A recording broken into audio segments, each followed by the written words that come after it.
Scatto istantaneo. Scatto istantaneo.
E suo padre prima di lui era un fotografo.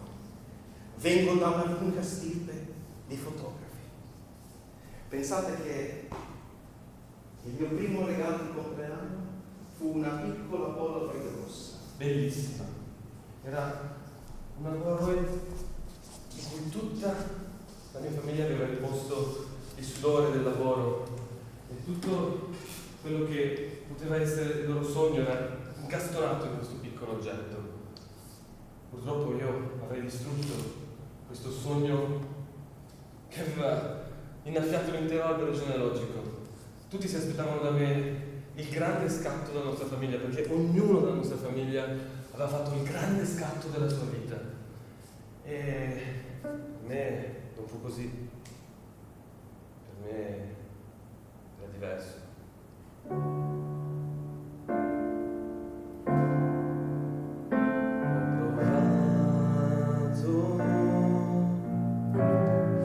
Ho scattato per giorni interi, ma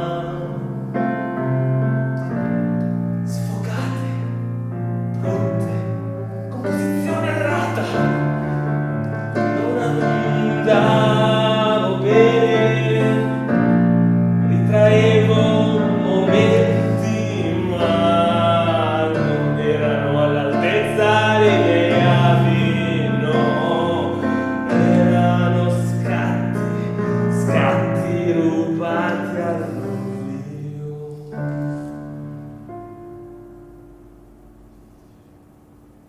Fino a che non avvenne,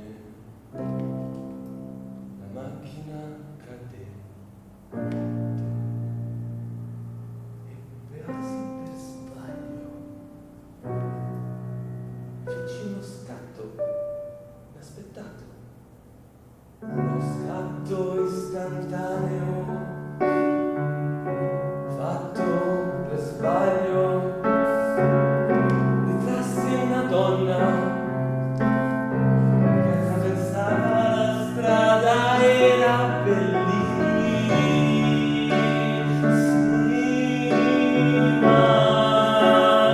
e io feci il mio scatto per sbaglio, scatto istantaneo, scatto istantaneo, scatto.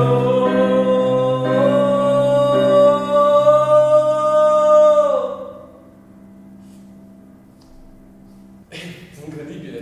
Ho fatto uno scatto per sbaglio. Mi è caduta la macchina fotografica su una roccia. Voglio dire, eppure quella foto divenne un emblema.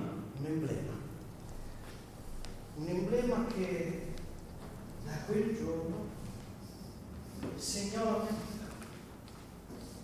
perché scoprì di avere questo talento innato per cogliere quasi per sbaglio momenti di vita quotidiana in tutta la loro spontanea bellezza.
Finalmente avviato come fotografo, la gente acclamava questi miei capolavori. Bravo,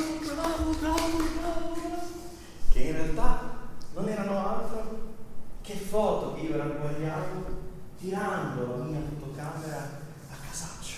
Come su una bolla, sugli sassi, sulla fronte di chi mi stava davanti. Ed era così che coglievo in tutta la loro naturale bellezza questi momenti che mi hanno reso famoso. Era fantastico. Noi lo studiavamo sui libri di storia, il grande Lardoni del Berganto. Era un uomo meraviglioso, era un uomo che era riuscito a andare oltre a qualsiasi vergogna e a qualsiasi senso di nettitudine, era riuscito a liberare il concetto di tecnica, di necessità, era arrivato a essere semplicemente onesto nel suo processo creativo. Una cosa meravigliosa, mai vista. Lui lanciava la fotocamera per terra, addosso alla gente, addosso a me, ha tirato addosso a me, voglio dire, io sono parte del suo grande patrimonio artistico. Io sono il suo più grande fan.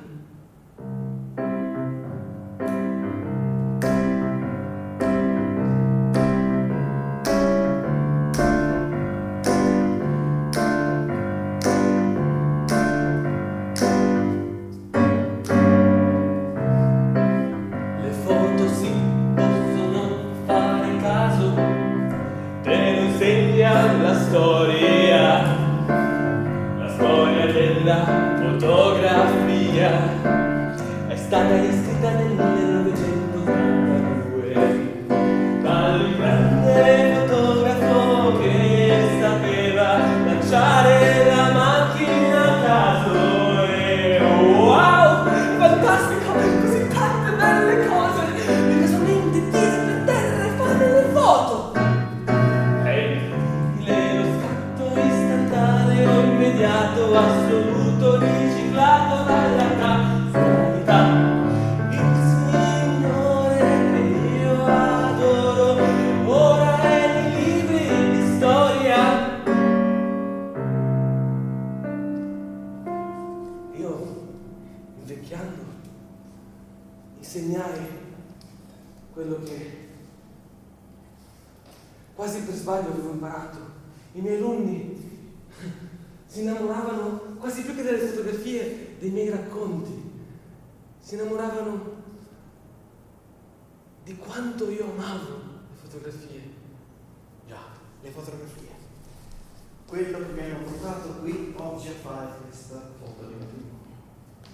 Peccato che in questo suo incredibile e innovativo per l'epoca metodo non ci abbia mai insegnato quale cazzo è il pulsante giusto da schiacciare per fare le foto. Non tutti sono dotati del dono di poter tirare la loro fotocamera e fortunatamente fare delle foto perfette.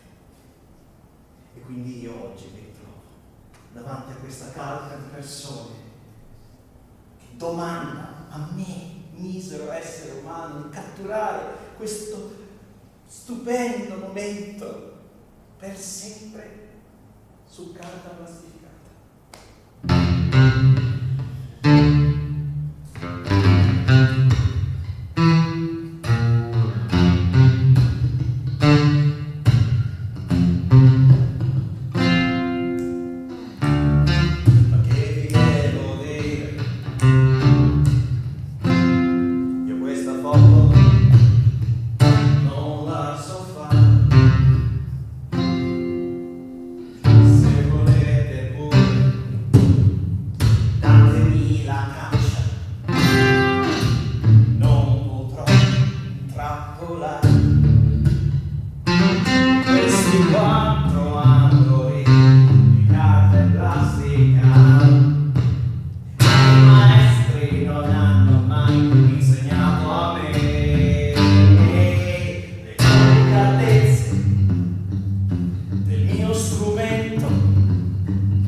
Indignato, repulso, abdicato persino dalla mia famiglia. Oggi non mi rimane che chiedere ai passanti per strada dei mignoli, delle Polaroid, dei francobolli persino mi accontento. Qualunque cosa pur di nutrire questo doveri compiuto. Ci sono tanti doveri compiuti che purtroppo rimangono tali. Il dovere di un fotografo scattare una foto, il dovere di un politico di governare lo Stato decentemente, il dovere di prendersi cura di un figlio, il dovere di salvare quella casa dalle fiamme. Ci sono tanti doveri che purtroppo vengono abdicati. E io non ho mai fatto veramente pace con questo senso di casualità del mio operato. Voglio dire, valgo davvero qualcosa? Valgo davvero se quello che faccio è possibilmente faticabile da chiunque? Voglio dire, sì, mi è andata bene, mi continua ad andare bene, ho la fortuna dalla mia parte, sì. E quindi?